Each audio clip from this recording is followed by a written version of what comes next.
ሰላም ናቸው አይደል? የእግዚአብሔር አምላካችን ስም የተባረከ ይሁን። እግዚአብሔር ቃል አንድ ክፍል እናነብና ከዛ ጸልየን ወደ ዛሬው ትምህርታችን እንሄዳለን።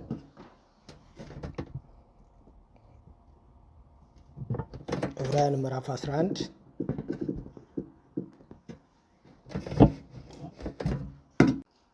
ከቁጥር 1 ጀምሮ እናነባለን።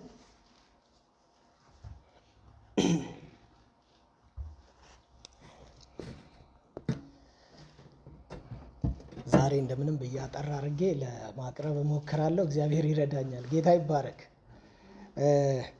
ስለ መጽሐፍ ቅዱሳዊ ስለሆነው እምነት ነው የምንማረው። ያው እምነት እንግዲህ የመጽሐፍ ቅዱስ ነው፣ የማንም አይደለም፣ የእግዚአብሔር ነው። ክብር ለኢየሱስ ይሁን።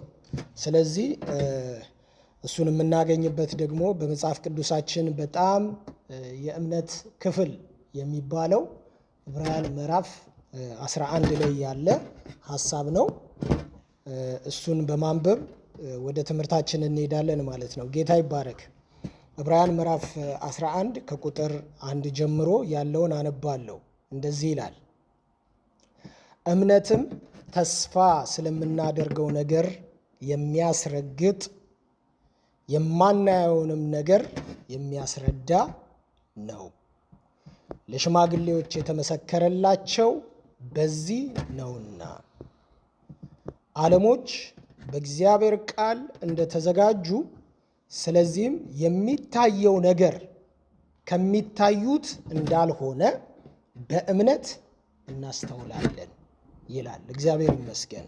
እነዚህ 3 ቁጥሮች ይበቃሉ። ለምን? ጠቅላላ የመጽሐፉ በሙሉ የሰዎችን የሕይወት ታሪክ እያነሳ በዛ ውስጥ የእምነትን ተረክ ስለሚናገር እነዚህን 3 ቁጥሮች በደንብ ካነበብን በኋላ ቀስ እያለን ደግሞ አንዳንድ ክፍሎችን እየከፈትን እንማራለን ማለት ነው። እግዚአብሔር ይመስገን። እምነት ተስፋ ስለምናደርገው ነገር የሚያስረግጥ የማናየውንም ነገር ደግሞ የሚያስረዳ ነው ይልና ለሽማግሌዎችም የተመሰከረላቸው በዚህ ነው ካለ በኋላ የእምነትን ደግሞ ትልቁን ስራ ሲያብራራ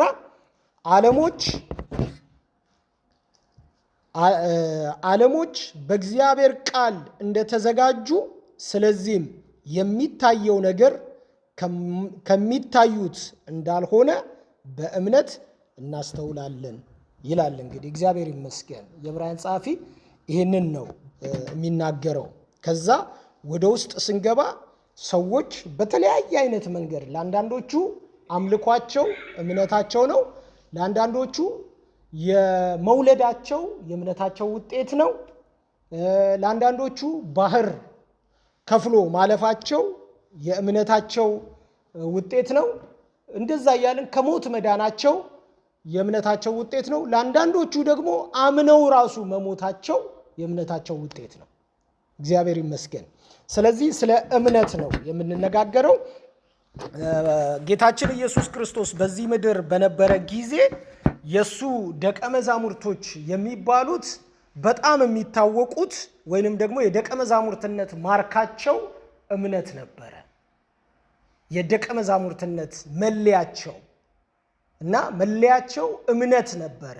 እምነት እና ጌታ አብዝቶ እንዲያምኑ አብዝቶ ደግሞ በሱ ላይ መተማመን እንዲኖራቸው ይላቸው ነበረ እና በእያንዳንዱ ነገር ስለ እምነት ይነግራቸዋል። እና አንድ ማርቆስ ምዕራፍ 9 ላይ ቁጥር 23 ላይ ለሚያምን ይላል አይደለ? ሁሉ ምን ይላል? ይቻለዋል ይላል። ቃሉ ነው ያለው አይደለ? ለሚያምን ሁሉ ምን ያደርጋል? ይቻለዋል አለ። እና አንድ በሽተኛ አምጥተውለት ነው ሌሊት አረፋ የሚደፍቀው ሰው አምጥተውለት፣ ሰውየው ልጁን ይዞ አመጣና ለደቀ መዛሙርቱ ሰጣቸው። እና ደቀ መዛሙርቶቹ ቢሉት አልፈወስ አላቸው። አልፈወስ ሲላቸው ጊዜ ከዛ ወደ ዋናው ወደ ኢየሱስ ክርስቶስ አመጡት። ሲያመጡት መሬት ላይ አንፈራግጦት ያ ሰውዬ አረፋ ደፍቆት ከላዩ ላይ በኖ አጋንንቱ ሄደ። ከዛ በኋላ የማታምኑ ትውልዶች እስከ መቼ ከእናንተ ጋር እኖራለሁ አለ። እስከ መቼ ከእናንተ ጋር እኖራለሁ አለ። ለደቀ መዛሙርቶቹ ነው የተናገረው። እስከ መቼ ድረስ አለ። እና ምንድነው እምነት የሚለው ሐሳብ እንግዲህ በዚህ ስፍራ ላይ ስንመለከተው ማለት ነው የማይታዩትን ነገሮች አሉ ብሎ ማመን ነው። እንግዲህ መጽሐፍ ቅዱስ ያንን ነው የሚያስተምረው። እምነት ባይዘዌ ኮንፊዥን አይደለም፣ ግራ መጋባት አይደለም። እምነት ምንድነው? በቃ አምኛለሁ ብለን ግን ወዴት እንደምንሄድ ማናውቀው ነገር አይደለም። እምነት ማለት የሚያስረግጥ ነው ይላል አይደል እንዴ? ምን ያደረግነው ተስፋ ያደረግነውን ነገር የሚያስረግጥ ነው ይላል። ያ ማለት ምን ማለት ነው? እምነት ማለት ነገር ውስጥ ሳንገባ እዚህ ጋር ገብተናል ብለን እርግጠኛ መሆን ማለት ነው። መጽሐፍ ቅዱስ እንደዛ ነው የሚለው። ለምሳሌ ማናችንም እዚህ ያለን ሰዎች መንግስተ ሰማያት የገባን ሰዎች የለንም።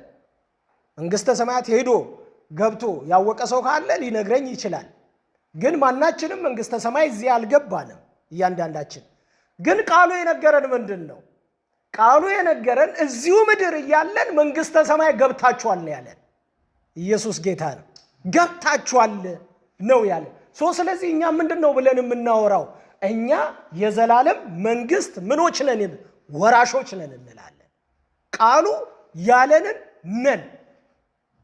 ክብር ለኢየሱስ ይሁን። ሃሌሉያ። ስለዚህ እዚህ የዕብራውያን ጸሐፊ በጣም ታውቃላችሁ ከምዕራፍ 1 ጀምሮ ሲጀምር ማለት ነው። ከምዕራፍ 1 ጀምሮ በትላልቅ ነገር ነው የጀመረው እና በትላልቅ ነገር ነው የጀመረው። የዕብራውያን መጽሐፍን በተወሰነ መንገድ አጥንታችሁታል ብዬ አስባለሁ።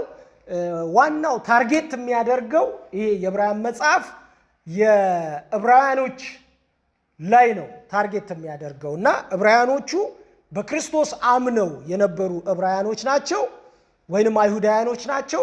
ከዛ በኋላ ሕግ ተሰብኮላቸው ወይንም ደግሞ አንዳንድ የመላእክት ትምህርት ከተነገራቸው በኋላ ወደ ኋላ ተመለሱና አፈገፈጉ እና ወደ ኋላ አፈግፍገው ከተሰጣቸው የተስፋ ቃል መንገድ ወደ ኋላ ቀሩ።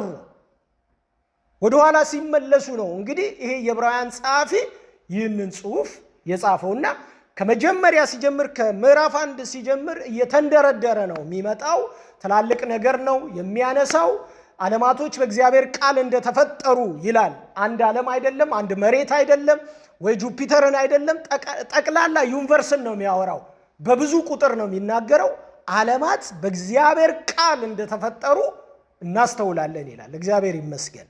ይሄ ደግሞ ለሽማግሌዎቹ በዚህ ምን ተብሎላቸዋል ይላል? ተመስክሮላቸዋል ይላል። ሽማግሌዎች የሚላቸው ወደ ታች ያሉት የሚወርዱት ከአቤል ጀምሮ ያሉትን እስከ ታች እስከ ኢየሱስ ክርስቶስ ድረስ ያሉትን ሰዎች ነው የሚናገረው። ስለዚህ እምነት ብለን ስናስብ እምነት ዛሬ እዚህ ቆመን እዛ ጋር ገብቻለሁ ብለን በእግዚአብሔር ቃል እርግጠኛ የምንሆነው ነገር ነው ማለት ነው። ቃሉ ያለንን የምንሆነው ማለት ነው። ጌታ ይባረክ። እምነት ብቻውን የለም። ከእምነት በፊት ተስፋ አለ። እግዚአብሔር ዝም ብሎ እመኑ አይልም። የምናምነው አየሩን አናምንም፣ የምናምነው የሆነ ነገር አናምንም። የምናምነው ቃሉን ነው የምናምነው። የተገባልን የእግዚአብሔር ቃል አለ። ለምሳሌ አሁን በዚህ ምድር የኖርን ሳለ የዚህ ምድር ብቻ ተስፋችን እንዳልሆነ ፍጻሜያችን ደግሞ የዘላለም መንግስት እንደሆነ እግዚአብሔር ቃል ገብቶልናል። ስለዚህ የምናምነው የቱን ነው ካላችሁ በዚህ ምድር ምንም እንኳን መከራ ቢደርስብን፣ ችግር ቢደርስብን፣ አንዳንድ ውጣ ውረዶች ቢኖሩም ግን የበለጠውና የጸናው በልባችን ውስጥ ተተክሎ ያለው ያኛው የዘላለም መንግስት የሚባለውን ነው ለመያዝ የምንዘረጋው ማለት ነው። ስለዚህ የእምነት መንገደኞች ነን። አላየነውም፣ ግን ተስፋውን አምነናል። ኢየሱስ ክርስቶስ ጌታ ነው።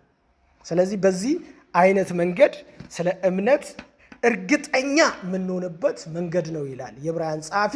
በጣም እርግጠኛ የምንሆንበት መንገድ ነው እምነት የሚባለው። ስለዚህ እነዚህ የዕብራውያን ሰዎች የእርግጠኝነት ችግር ነበረባቸው። ወይንም ደግሞ የጥርጣሬ መንፈስ ነበረባቸው፣ አትጠራጠሩ ነው። እነዛን ሁሉ ሰዎች ሲያነሳ፣ ካህናቶቹን ሲያነሳ፣ እነ ኢያሱን ሲያነሳ፣ እነ ሙሴን ሲያነሳ፣ እነ መልከ ጸዲቅን ሲያነሳ፣ በዚህ ሁሉ ውስጥ ማለት ግድ የላችሁም፣ አትጠራጠሩ፣ የተሰጣችሁን የተስፋ ቃል ጸንታችሁ መውረስ እንድትችሉ መጽናት ያስፈልጋችኋል ይላቸዋል። እግዚአብሔር ይመስገን። ስለዚህ በርቱ የሚል እንትን ነው። መንፈስ ባይዘዌ እምነት የሆነ ብርታት አለው፣ ማነቃቃት አለው ውስጡ ማለት ነው።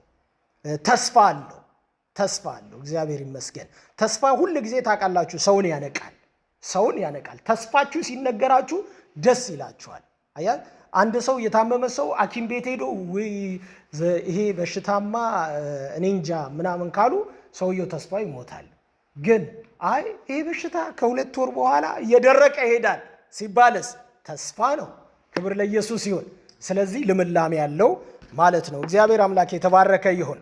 እንግዲህ እምነት የምንለው ይሄ ነው። በራሱ እምነት ምንድን ነው የሚል እንትን የሆነ አንድ ሰብስታንስ የሆነ ነገር ነው እምነት እና ተጨባጭ የሆነ ነገር ነው እምነት ማለት እና እምነት ምንድን ነው የሚለውን ሐሳብ ስንመለከተው እምነት ባይዘው የሶስት ነገሮች ውቅር ነው። የሶስት ነገሮች ውቅር ማለት የሶስት ነገር ውቅር ማለት ምንድን ነው? ሶስቱ ነገሮች ከሌሉበት እምነት በራሱ እምነት ሊሆን አይችልም። እምነት ሊሆን አንደኛ የእግዚአብሔርን ቃል መስማት የሚባል ነገር አለው። እምነት ውስጥ ማለት መስማት የሚባል ነገር አለው። የእግዚአብሔርን ቃል መስማት። እምነት ከመስማት ውጪ አይደለም። ያልሰማነውን አናምንም።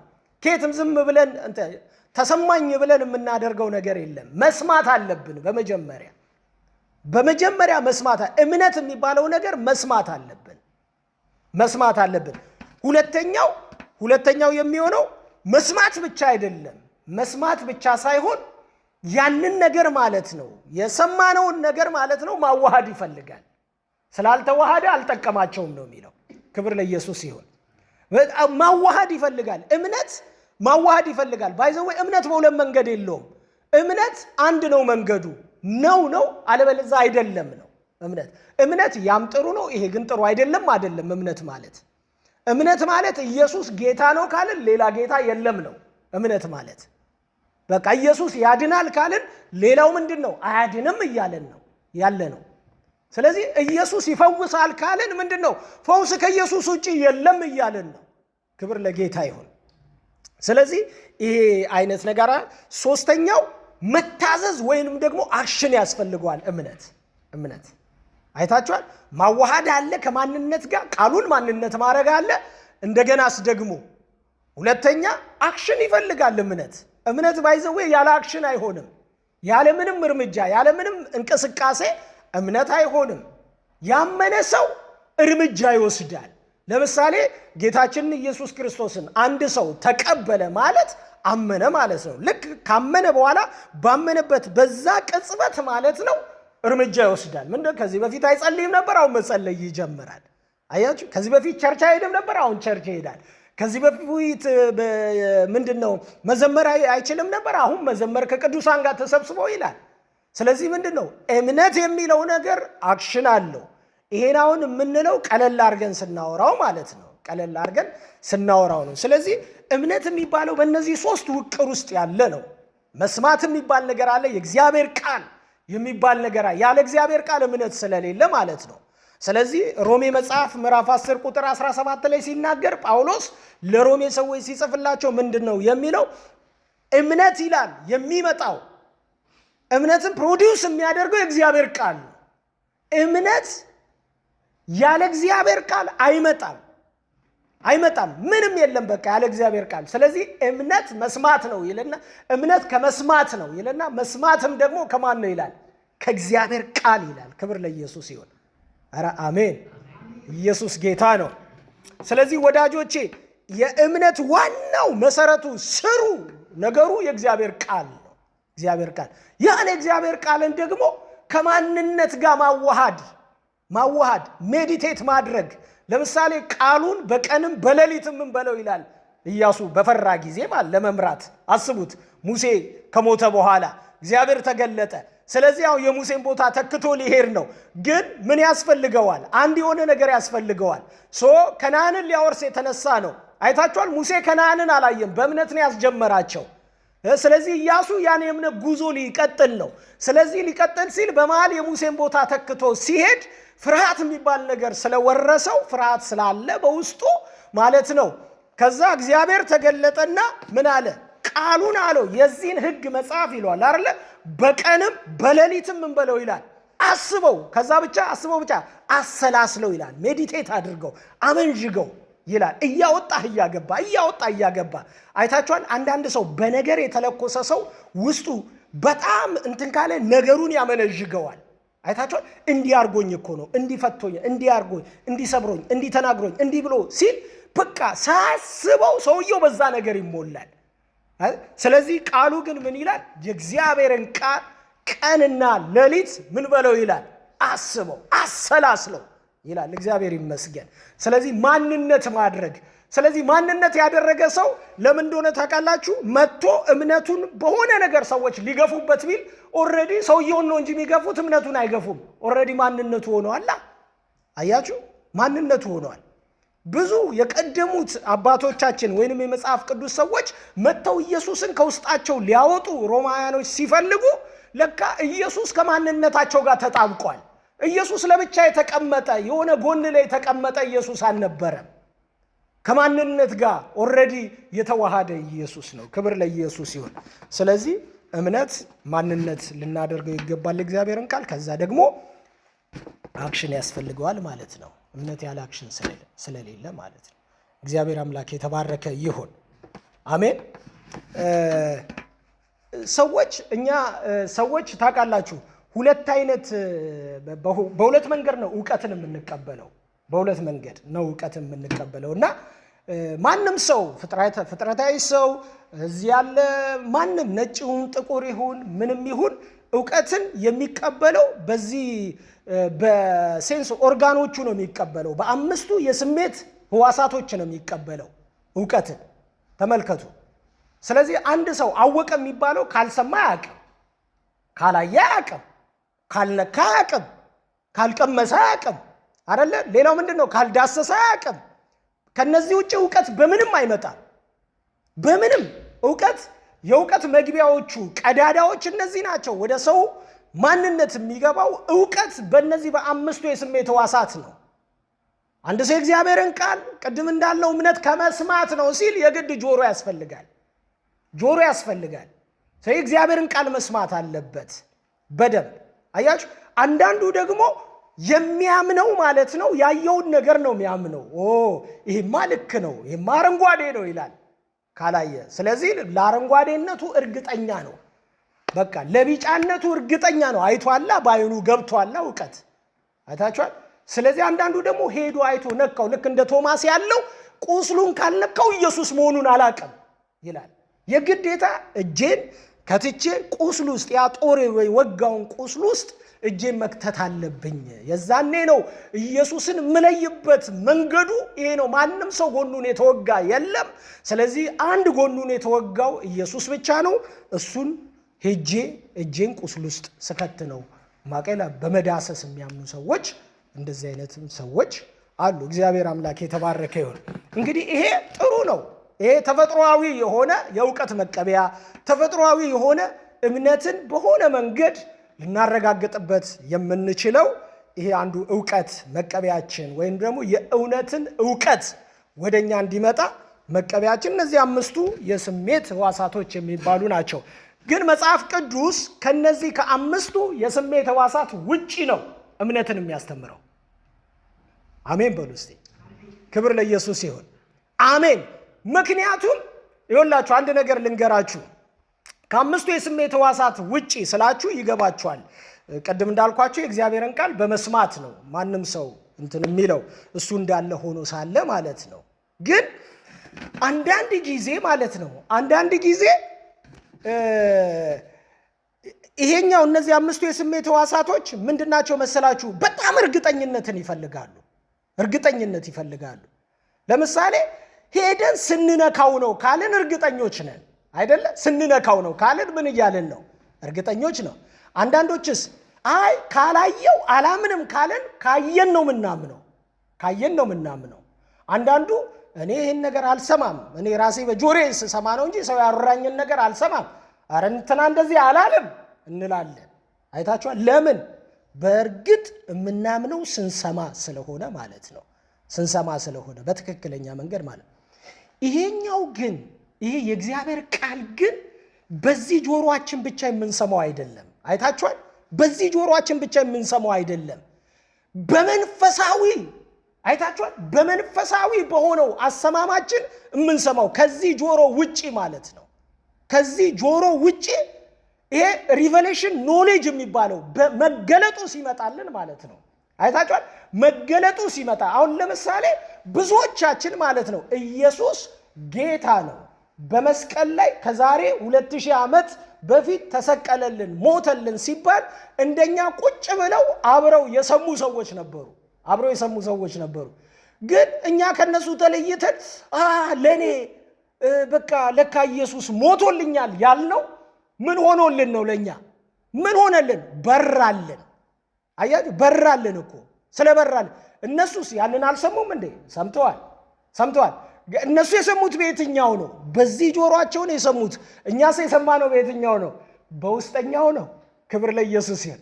አይታችኋል? የውስጠኛው ይሄ ጆሮአችን የውስጠኛው አይናችን ተከፍቶ ነው። እምነት የሚባለው ነገር ወዳጆቼ ትክክለኛን ዕውቀት የሚሰጠን ማለት ነው። በዚህ የምናየውን ሳይሆን ኖ በመንፈሳችን ያየነውን ነው የምናምነው። ክብር ለኢየሱስ ይሁን። አሁን መንግስተ ሰማያትን ማንም ባይኑ ያየ የለም። ቅድም እንደነገርኳችሁ ማንም ያየ የለም። ግን በምን አይተነዋል ከተባለ በቃሉ መንፈስ፣ በመንፈሳችን አይተነዋል። በቃሉ መንፈስ። ኧረ ሃሌሉያ። አሁን የሚቸግረን ለዛ ስለሆነ ነው። እና መጽሐፍ ቅዱስም ላይ ኢየሱስ ክርስቶስ አጽናዖት እየሰጠ ብዙ ጊዜ በቃ አንዳንዶችን እንትን የሚለው የማይታይ ነገር ነው የሚያወራው። እሱ የማይታይ ስለ ሰማያዊ ነገር ስነግራችሁ አላቸው እናንተ ስለ ምድራዊ ነገር ታስባላችሁ አለ። እሱ የሚያወራው ነገር ሰማያዊ ነገር ነው፣ እምነት የተሞላ ነገር ነው የሚያወራው። ሰዎቹ ደግሞ የሚታይ ነገር ይፈልጋሉ። ምክንያቱም የአይሁድ ካልቸሩ ራሱ ምልክትን ይፈልጋል። አይታችኋል? ድንቅን ይፈልጋል። ስለዚህ ምንድን ነው ሙሴ ቀይ ባህር ከፍሎ አሻግሮናል፣ ስለዚህም አንተም ቀይ ባህር ክፈል ነው እነሱ የሚሉት። ሙሴ ከሰማይ ኤልያስ ከሰማይ እንጀራ አውርዷል፣ አንተም ከሰማይ ምን አምጣ ነው? እንጀራ አውጥ እንትን በል። እሳት አውርዷል፣ አንተም እሳት አውርድ ነው። አይታችኋል? እነሱ የሚሉት። ኢየሱስ ደግሞ ይሄ አይደለም።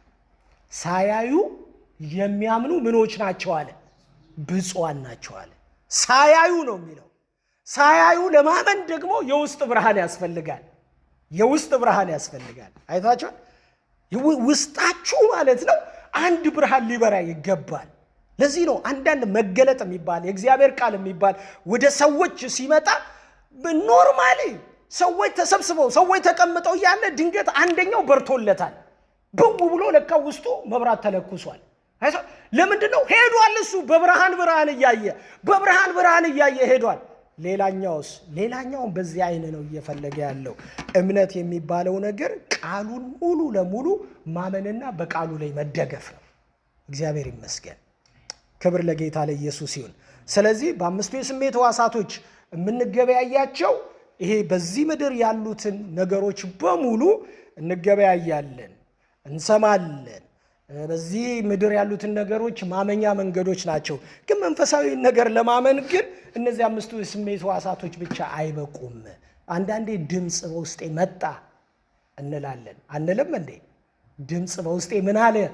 መጣ እንላለን። የአባቶቻችንም ይላሉ አይደል እንዴ? አዎ፣ የእግዚአብሔር ቃል ወደ እኔ እንዲህ ሲል መጣ ይላሉ። በምድረ በዳ እኮ ነው፣ ማንም ሰባኪ በሌለበት ቦታ ላይ። ኦኬ፣ ይሄ ድምፅ ከየት ነው የመጣው? በጆሮ። ይሄ ድምፅ ቤት ነው የመጣው ወዳጆቼ? ከሸለቆ ውስጥ ነው የመጣው? በገደል ማሚቱ? ኖ አይደለም። እግዚአብሔር ለሰው ልብ ይናገራል። ኢየሱስ ጌታ ነው።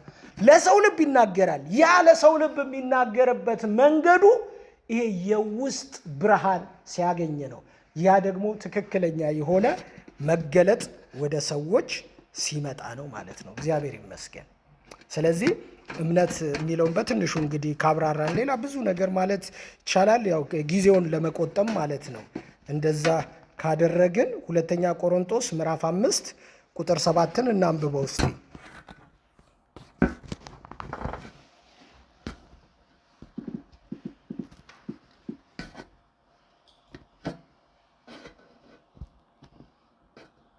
ሁለተኛ ቆሮንቶስ ምዕራፍ 5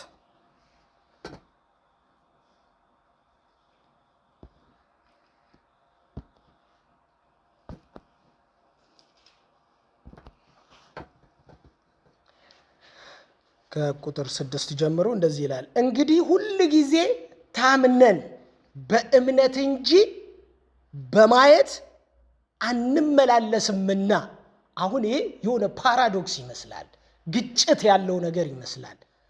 ኖ እያየን አይደለም የምንመላለሰው በእምነት ነው ሲል የአምስቱን የስሜት ሕዋሳት የጣለ ነው የሚመስለው ስትመለከቱት። እሱ ግን የሚያወራው ነገር አሁን ስለ አይን አይደለም ወይ ስለምንም አይደለም። አንመላለስምና በስጋ ስናድር ከጌታ ተለይተን በስደት እንዳለን የምናውቅ ከሆነ ታምነናል። ይልቁንም ከስጋ ተለይተን በስደት መኖር በጌታም ዘንድ ማደር ደስ ይለናል ይላል። እግዚአብሔር ይመስገን። አሁን ታምነን በእምነት እንጂ በማየት አንመላለስም ይላል። በቃ አሁን በሰማነው ቃል ላይ ነው ቆመን የምንመላለሰው። የሰማነውን ቃል ነው የምናምነው። ምንም አይነት ኢንፎርሜሽን አንሰማም። የምንሰማው የእግዚአብሔርን ቃል ኢንፎርሜሽን ነው። ክብር ለኢየሱስ ይሁን።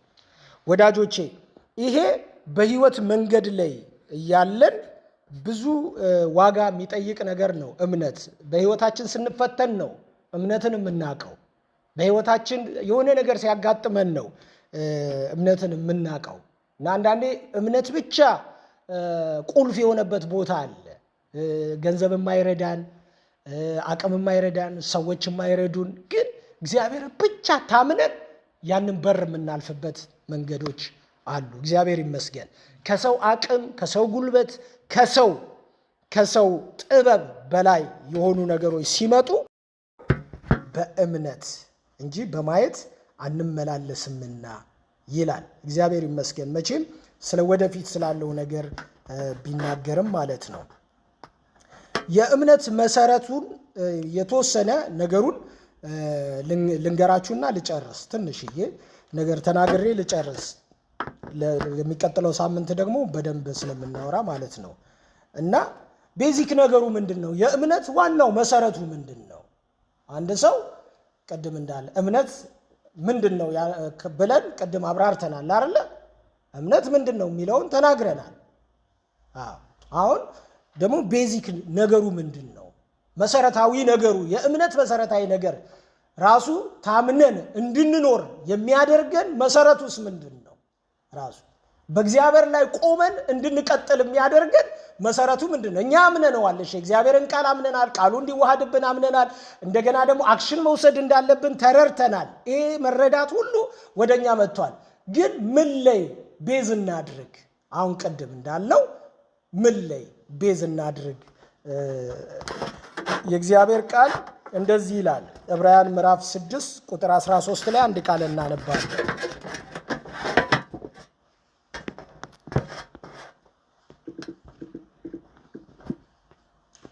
ዕብራውያን ምዕራፍ 6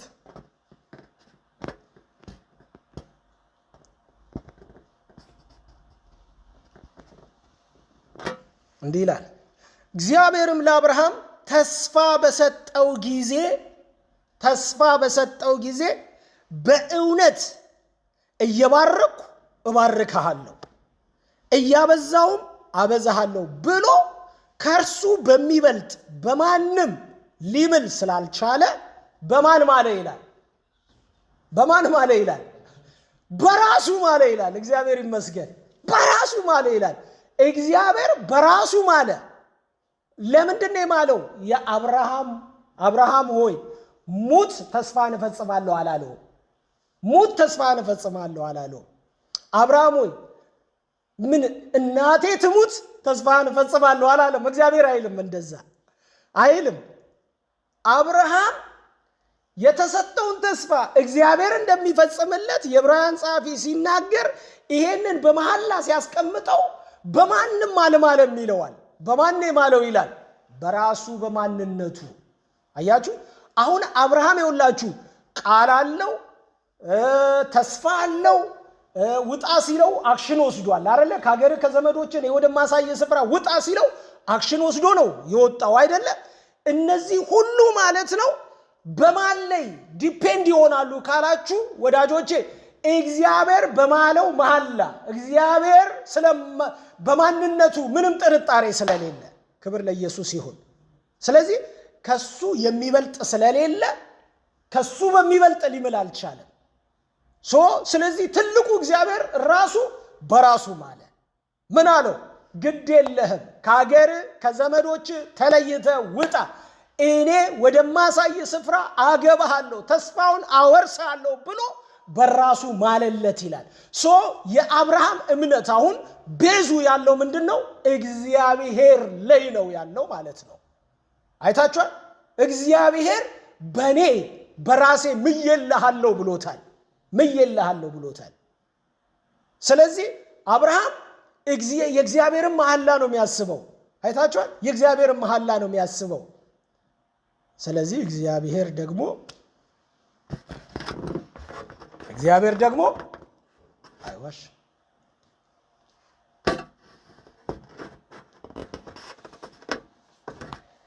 ስለዚህ መሰረቱ ምንድነው ካልን ወዳጆቼ የእግዚአብሔር ኔቸር ነው።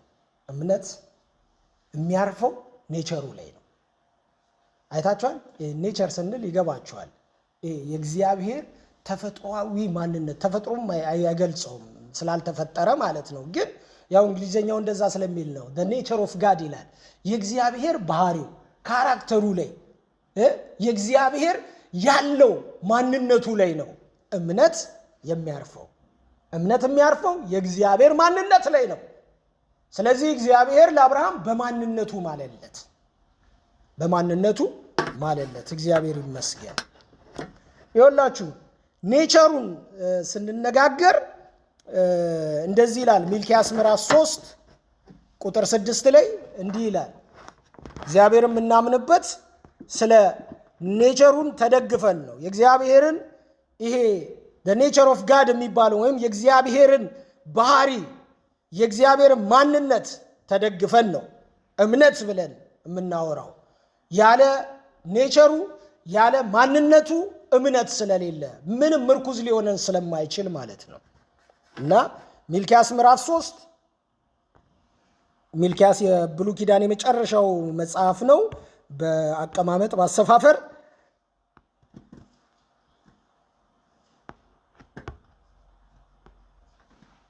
ምዕራፍ 3 ቁጥር 6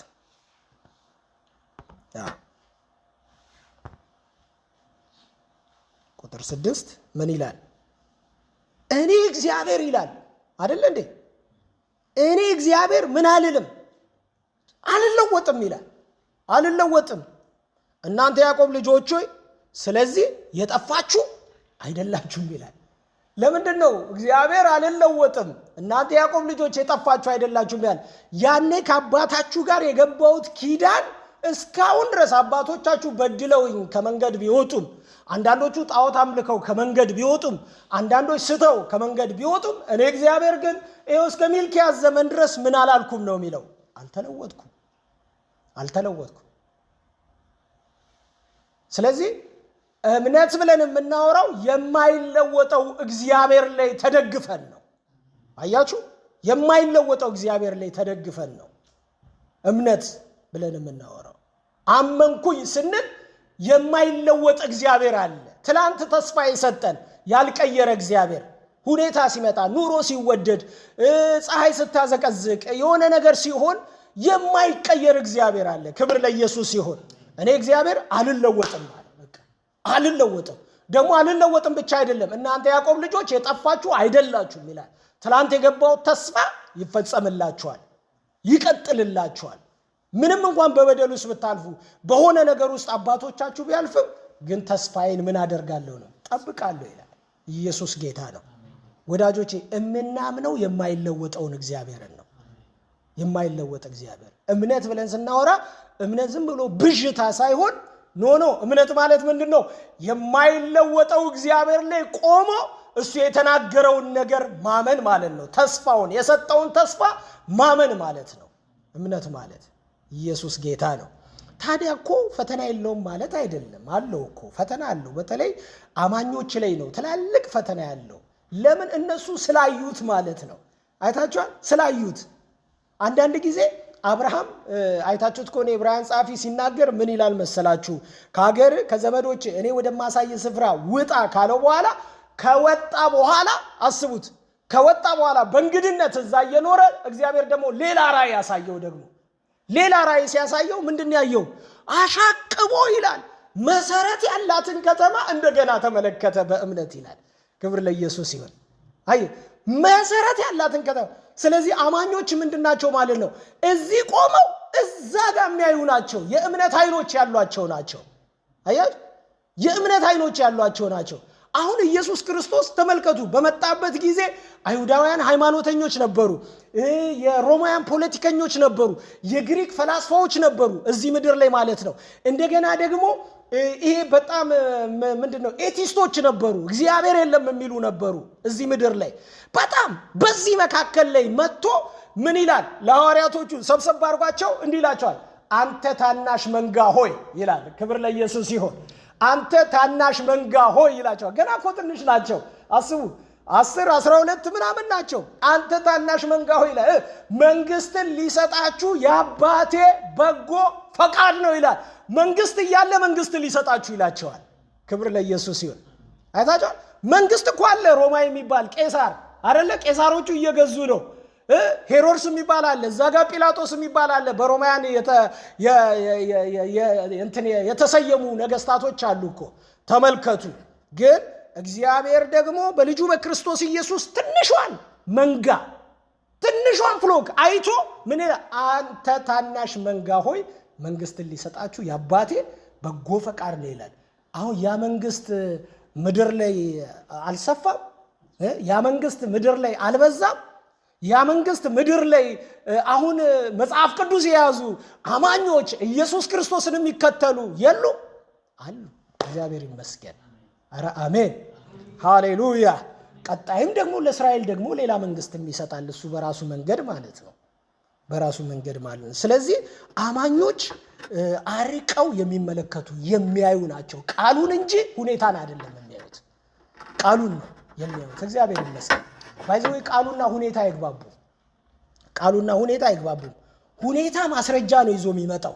አይታ ሞታለች ልጅቷ ነው የሚለው ሁኔታ ሲመጣ። አይታ ልጅቷ ሞታለች ነው የሚለው፣ እርግጠኛ ሆኖ ሞታለች ይላል። ኢየሱስ ጋር ስትመጣ ኖ አልሞተችም ተኝታለች ይላል። አይ ይሄኛው ሞታለች ብሎ ነው። በእርግጥ ሄዶ ትንፋሿን ሁሉን አይቶ ምን ብሎ ልጅቷ ሞታለች ይላል። አይ የሚያምነው ሰውዬ ኖ ልጅቷ አልሞተችም ተኝታለች ይላል። በቃ ስለዚህ ኢየሱስ ለደቀ መዛሙርቶቹ በዚች በ4 ቀን ውስጥ ሄጄ ወንድማችንን አልዓዛርን ቀስቀሼው እመጣለሁ አላቸው። ስለዚህ ምንድን ነው ይኸውላችሁ፣ የሚያምን ሰው ማለት ነው ሁኔታን አይደለም የሚያየው፣ ነገሮችን አይደለም የሚመለከተው። የሚያምን ሰው ቃሉ ያለውን ነገር ነው የሚያየው።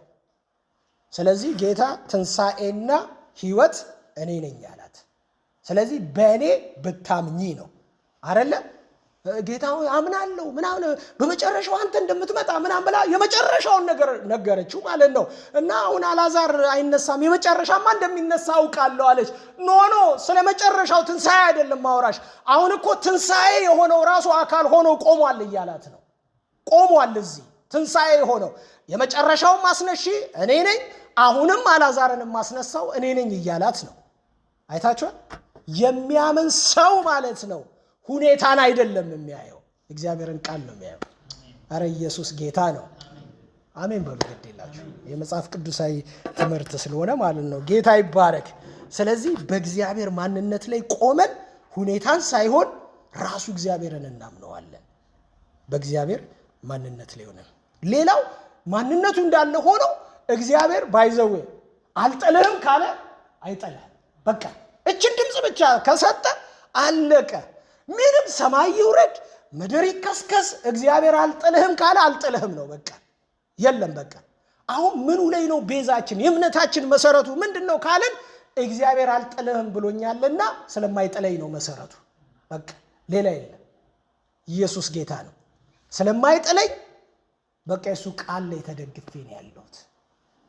በቃ አትሞትም ያለ እግዚአብሔር አትሞትም ካለ ትሞታለህ ያለ ሰይጣን ቢመጣ ውሸታም ነው እንጂ ምንም አይነት ማስረጃ ቢያመጣ ባይዘው ይሄ ለስጋም ይሆናል፣ ባይዘው ለነፍስም ይሆናል። እምነት አይነተኛ ነው። በኋላ ስንገባ ብዙ አይነት እምነት አለ። እየገባን ስናይ ብዙ አይነት እምነት አለ። ግን እግዚአብሔር አልጥልም ካለ አይጥልም። እግዚአብሔር ይመስገን። አንደኛ ዜና ምዕራፍ 28 ላይ ዳዊት ቤተ መቅደሱን ሊሰራ ባለበት በዛ ጊዜ ላይ ሁሉን ነገር ካዘገጃጀለት በኋላ ለሰለሞን ምክር ይመክረዋል። አይታችኋል። ሁሉ ነገር እንደሞላለት ሁሉ ነገር እንደተስተካከለለት ሰለሞን አይቷል። እና ግን ምክር ይመክረዋል። ምክር ከሚመክረው ነገር ውስጥ የተወሰነውን ነገር እንመልከት። ይኸውላችሁ አንደኛ ዜና ምዕራፍ 28 ላይ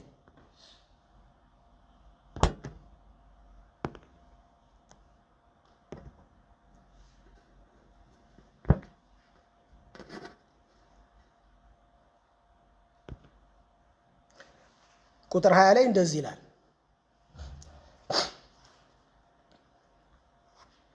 ዳዊትን ልጁን ሰለሞንን ጠንክር ይለዋል። ጠንክር። ከዛስ ጠንክር ብቻ አይደለም አይዞ ይለዋል። እንደገና አይዞ። ከዛ አድርገው ይለዋል። ባይዘው የእምነት ማበረታታት አለው። እምነት መፍዘዝና መለፋዘዝ አይደለም። እምነት ብርታት አለው ውስጡ። በርታ የሚል ነው። ክብር ለኢየሱስ ይሁን። በርታ፣ አይዞ፣ ጽና፣ አምላክ እግዚአብሔር ካንተ ጋር ነው ይላል። ወዳጆቼ በብርድ ተመቶ የመጣውን ሰውዬ ብርድ ብንጨምርለት ምን ዋጋ አለው? ተስፋ አጥቶ የመጣውን ሰውዬ ተስፋ ቢስ ብናደርገው ምን ዋጋ አለው? ዓለም ተስፋ ቢስ ያደርጋል። ዓለም ውስጥ መልካም ዜና የለም፣ ኢንፎርሜሽን የለም፣ ደና ኢንፎርሜሽን የለም፣ ጉድ ሪፖርት የለም። ተመልከቱ እንግዲህ ዓለም መጣ ቀጥቅጣ ነው የምትልከው። እዚህ ሲመጣ የባሰ መንቀጠቀጠው ምን ዋጋ አለው? ግን ልክ እንደ ዳዊት ማለት ነው። ተመልከቱ ብዙ እኮ ጦር አለበት ከኋላው። ሰለሞን ላይ የተነሳ ጦር አለ። መንግስት የሚፈልግ እና አዶንያስ የሚባሉ አሉ። አይታችኋል። የተለያዩ ነገስታቶች አሉ በእረፍት እንዳይኖር የሚያደርግ። ዳዊትን እረፍት የነሱ ሰዎች አሁንም አልተኙም አሉ። በውስጥ እነ ዮአብ አሉ፣ እነ ሳሚ አሉ። ተመልከቱ ዳዊትን የተሳደቡ ሰዎች አሉ። ቀላል አይደለም። ውስጥን የሚያቆረቁዝ ነገር አለ። ነገር ግን ምን ይለዋል እሱ? ዳዊትም ልጁን ሰለሞንን ጠንክር፣ አይዞ፣ አድርገው፣ አምላክ እግዚአብሔር አምላክ ከአንተ ጋር ነውና ምን አትበል፣ አትፍራ ብቻ አይደለም። ባይዘዌ የእምነት ሪቨርሱ ወይንም ደግሞ ተቃራኒው ፍርሃት ነው። የእምነት ተቃራኒው ፍርሃት ነው። የፍርሃት ደግሞ ተቃራኒው እምነት ነው። አያችሁ፣ ታላቅ ብድራት ያለው እምነታችሁን ድፍረታችሁን አትጣሉ ሲል ከእምነት ጋር የተያያዘውን ድፍረት ነው የሚናገረው። ስለዚህ ምን ይለዋል እዚህ ጋር? አትፍራ አይደለ? አትፍራ። ከዛስ አትደንግጥም ይለዋል። ከዛስ ለእግዚአብሔርም ቤት አገልግሎት የሚሆነውን ስራ ሁሉ እስኪፈጽም ድረስ እርሱ ምን አይልህም ይለዋል። አይተውህም ይለዋል። አይጥልህም። መቅደሱ እስከሚያልቅ ድረስ እመነኛ አትሞትም እያለው ነው። ክብር ለኢየሱስ ይሁን። አትሞትም፣ አይጥልህም። እግዚአብሔር ነው የያዘ፣ እግዚአብሔር ነው የደገፈ፣ እግዚአብሔር ነው አብሮህ ያለው። በርታ ይለዋል። ይህ ሰውዬ የፈራ ይመስላል። አይታችኋል አይደል? በተወሰነ መንገድ የፈራ ይመስላል። ቤተ መቅደሱን ለመስራት እኮ ነው። ተመልከቱ። እና የፈራ ይመስላል። እውነት ነው፣ ያስፈራል። መንፈሳዊ ውጊያ ነው እየተዋጋ ያለው ይህ ሰውዬ ማለት ነው። መቅደሱን በሞሪያም ተራራ ላይ ሊያስቀምጥ ነው። በዚህ መካከል ነው እንግዲህ ተመልከቱ፣ ከባድ የሆነ ፍርሃት በሆነው ጊዜ እግዚአብሔር ምን አይልህም አለው? አይጥልህም አለው። እግዚአብሔር ይመስገን። አያችሁ፣ አይጥልህም። እግዚአብሔር አይጥልም። በእውነት ጌታ ምን አይልም? አይጥልም። የምናመልከው አምላክ ታውቃላችሁ ስለማይጥል ነው። እምነታችን መሰረቱ ምኑ ላይ ነው ካላችሁ እግዚአብሔር ስለማይጥል ነው። መሰረቱማ አይጥለንም። ማንን እንደጣለ እግዚአብሔር ሰውን ይጥላል? አይጥልም። ክብር ለኢየሱስ ይሁን። አረ አሜን አሜን። ወዳጆቼ ጌታችን ኢየሱስ ክርስቶስ ሰዎች ባላቸው የገንዘብ ብዛት ብዙ የሚኖሩ ይመስላቸዋል፣ ወይም ባላቸው የጥበብ ብዛት ብዙ የሚኖሩ ይመስላል፣ ወይም ባላቸው መታወቅ በጣም ሴሌብሪቲ ከመሆናቸው የተነሳ ብዙ የሚኖሩ ይመስላቸዋል። ኖ በዚህ አይኖርም።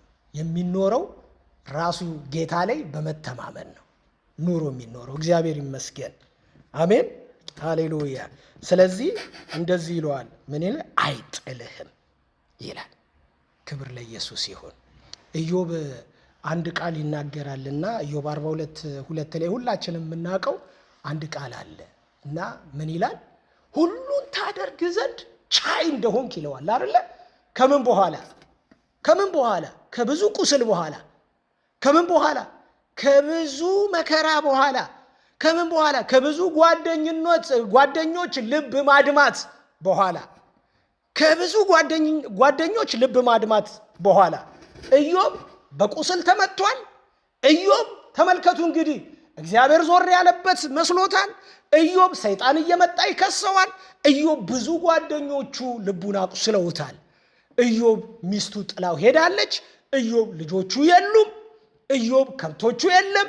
ምንም ጤናው የለም፣ አካሉ የለም። በዚህ ሁሉ ውስጥ ማለት ነው አልፎ ልክ መጨረሻ እግዚአብሔር እነዚህን ነገሮች በሙሉ ሪስቶር ካደረገ በኋላ ምን አደረገ? ሁሉን ታደርግ ዘንድ ቻይ እንደሆንክ። እኛው እንደዚህ አይነት ስብከት እንሰብካለን። እውነት ለማውራት ሁሉን ታደርግ ዘንድ ቻይ እንደሆንክ ሐሳብህም ደግሞ ከቶ እንደማይከለከል ይህንን ተረዳው አለ። ሐሳብህ ከቶ እንደማይከለከል ይህንን ተረዳው። ኧረ አሜን። አይታችኋል? ይህን ተረዳው። በቃ አንድ ነገር የገባኝ ነገር አለ። ምንድን ነው? እግዚአብሔር ያሰበውን ነገር ማንም አያስቆመውም። ባይዘዌ እኔ መንፈሳዊነትም አያስቆመውም። እግዚአብሔር ያሰበውን ነገር ማንም አያስቆመውም። እግዚአብሔር ያሰበውን ነገር ሊያደርግ ይችላል። ግን ፍጻሜ ውጤቱ እንደ ኢዮብ አነጋገር ሁሉን ለበጎ ነው የሚል ነው። ኢየሱስ ጌታ ነው። ኧረ አሜን። ስለዚህ ወዳጆቼ ምን ላይ ነው የታመንነው ካልን ሁሉን ቻይነቱ ላይ ነው የታመንነው። ሁሉን ቻይነቱ ላይ እኮ ነው የታመንነው። የቆምነው ምኑ ላይ ነው? ሁሉን መቻሉ ላይ ነው። እግዚአብሔር ሁሉን ይችላል። መንግስተ ሰማያት የሚባል አለ ብለን ስናምን ስለቻለ፣ ስለሰራ፣ ስለሚያስገባን፣ ስላዳነን እኮ ነው።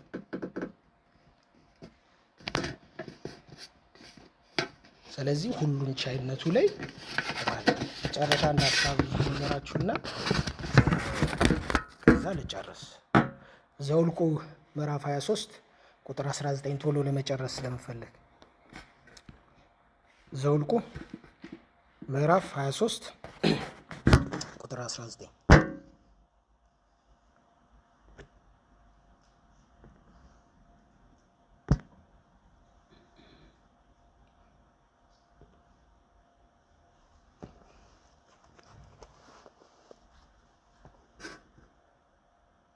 ከቁጥር 17 ጀምሮ ላንብብ።